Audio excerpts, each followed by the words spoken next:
আসসালামু আলাইকুম প্রিয় ফুটবল ফ্রেন্ডস, ডাগ আউট পরিবারের পক্ষ থেকে আপনাকে স্বাগত জানাই। আশা করি আমাদের ভিডিওগুলো আপনার ভালো লাগবে।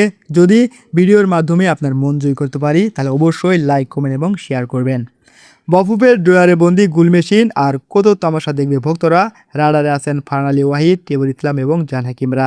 দেশের ফুটবল যখন স্ট্রাইকার সংকটে ভুগছে, গোল করার মতো একজন নাম্বার 9 খুঁজছে, তখন হাতের কাছে থাকা হীরাগুলোকে চরম অবহেলায় হারিয়ে ফেলছে বাফুফে।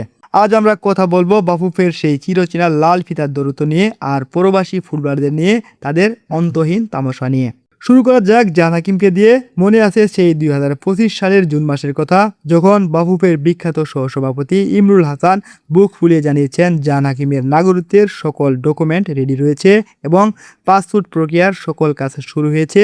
পারিবারিক কারণে জান হাকিম আগস্ট পর্যন্ত সময় নিয়েছেন, কিন্তু আজ 8 মাস পার হয়ে গেল আমরা জাতীয় দলের জার্সিতে তাকে দেখতে পাইনি, তার সম্পর্কে কোনো আপডেট পাইনি। খেলা এখনো শেষ নয়। টেবুল ইসলাম তার এক্সাম সংক্রান্ত কারণে গত উইন্ডোতে পাসপোর্টের কাজে সময় দিতে পারেনি।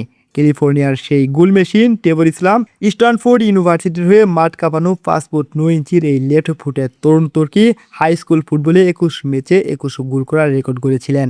আমেরিকার ফুটবলে যার পার জাতিতে মুগ্ধ সবাই, সেই টেবুল ইসলাম বাংলাদেশের লাল সবুজের জার্সি গায়ে ফুটবল খেলতে আগ্রহী। তার বিষয় নিয়ে কোনো আপডেট নেই, জান হাকিমের কোনো গুরুত্ব নেই কোনো যোগাযোগ। একজন দায়িত্বশীল ব্যক্তি যদি নিজের কাজ ঠিক মতো না করতে পারেন তাহলে ফুটবল থেকে অবসর নেওয়া উচিত। টেবুল ইসলাম গত 2025 সালের 23 অক্টোবর বাংলাদেশের হয়ে খেলার জন্য প্রাথমিক সম্মতি দেন এবং তার পাসপোর্ট তৈরির প্রক্রিয়া কাজ শুরু করার জন্য বাবার নথিপত্র জমা দেন। বাংলাদেশ ফুটবল ফেডারেশনের কাছে এই নথিপত্র জমা পড়ে থাকে এবং তা পরবর্তীতে বাফুফের সহসভাপতি এবং বসুন্ধরা কিংসের সভাপতি ইমরুল হাসানের নিকট হস্তান্তর করা হয়। টেবর কিছুদিন সময় নিয়েও 2026 সালের প্রথম ফিফা উইন্ডোতে তাকে লাল সবুজের জার্সিতে দেখার কথা ছিল, কিন্তু কাগজ আমাদের ব্রিম্বল স্যারের কাছে জমা থাকায় কচ্ছপের মতো গতিতে কাজ চলছে। টেবরের বাবা বাংলাদেশি হওয়া সত্ত্বেও বাফুফের এমন ধীরগতি হতাশাজনক। ইচ্ছা থাকলে এই কাজ 1 মাসের মধ্যে করা সম্ভব, কিন্তু আমাদের অযোগ্য বাফুফে, আমাদের দায়িত্বহীন বাফুফে এই কাজগুলোর গুরুত্ব দিচ্ছে না, তারা আপডেট জানাচ্ছে না এই প্লেয়ারগুলো কখন বাংলাদেশে আসবে, কখন লাল সবুজের জার্সি গায়ে মাঠে নামবে, এই বিষয়ে আমরা কিছু জানি না। সব কিছুর পরও আমাদের বিশ্বাস ব্রিম্বল স্যার আমাদের আরও বেশি ডিসঅ্যাপয়েন্ট করবেন। বাফুফে যেভাবে একজন খেলোয়াড়কে নিয়ে কাজ করতে বছর খানিক সময় নেয়, তাতে 10 জন খেলোয়াড়কে দলে ফেরাতে আমাদের 10 বছর সময় লেগে যাবে। বাফুফের রাডারে হামজার পরে ইংলিশ প্রিমিয়ার লিগের ফারহান আলী ওয়াহিদ রয়েছেন, যে কিনা নিজে গোল করছেন, অন্যকে দিয়ে গোল করাচ্ছেন, একের পর এক রেকর্ড করছেন, স্কোরবোর্ডের নাম লেখাচ্ছেন প্রতি ম্যাচে। সেই ফুটবলার দিকে আমাদের কোনো নজর নেই। আমরা যদি সেই ফারহান আলী ওয়াহিদকে নিয়ে প্রাণপণে চেষ্টা করি, টুডে ওর টুমরু সে বাংলাদেশের হয়ে খেলবে। আর এই যে একটা জাগরণ, এই যে একটা নাম্বার 9-এর সংকট, সেটা আমরা অচিরেই ঘুচিয়ে ফেলতে পারবো।